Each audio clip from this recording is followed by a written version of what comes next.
بسم اللہ الرحمن الرحیم۔ السلام علیکم ورحمۃ اللہ وبرکاتہ۔ معزز بھائیوں اور بہنوں، آج کی حدیث ایک ایسی حقیقت کو بیان کرتی ہے جو دنیا کی چمک دھمک، مال و دولت اور ظاہری خوبصورتی کے فریب سے نکال کر انسان کو اس کے اصل مقام کی طرف متوجہ کرتی ہے۔ یہ حدیث ہمیں بتاتی ہے کہ اللہ تعالیٰ کی نظر میں انسان کی قیمت اس کی نیت، دل کی پاکیزگی اور عمل کے اخلاص سے ہے، نہ کہ اس کی ظاہری صورت یا دولت سے۔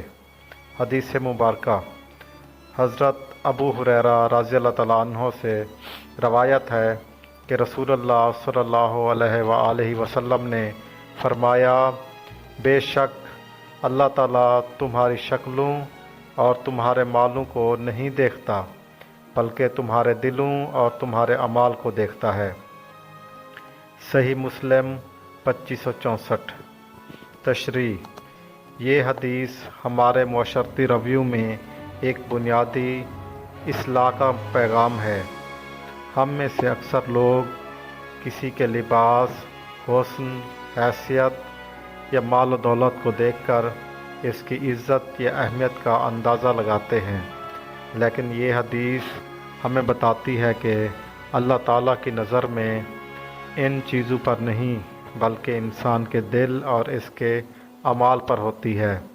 یعنی اگر کوئی شخص بظاہر سادہ ہے لیکن اس کا دل پاک ہے اور وہ اچھے اعمال کرتا ہے تو اللہ کے نزدیک وہ عزیز ہے۔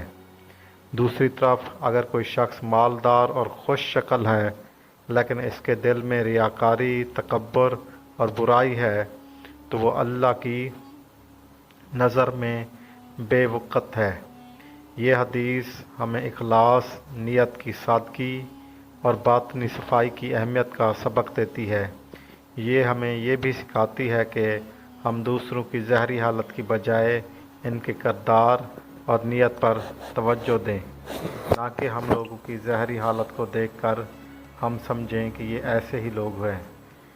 اسلام میں ہمیشہ اچھے گمان کرنے کی تلقین کی گئی ہے۔ اس حدیث کا یہ مفہوم ہے کہ ہمیں لوگوں کو اچھے نظریے سے دیکھنا چاہیے، اور جو ہوتے ہیں لوگ وہ نظر نہیں آتے، اور جو نظر آتے ہیں وہ ہوتے نہیں۔ اس کا مطلب یہ ہے کہ جو سادہ لوگ ہوتے ہیں آپ ان کو ہرگز حقیر مت سمجھیں، ہو سکتا ہے وہی اللہ کے زیادہ قریب ہوں، کیونکہ انسان اپنے خوش اخلاقی اور اعمال سے پہچانا جاتا ہے، نہ کہ کپڑوں سے۔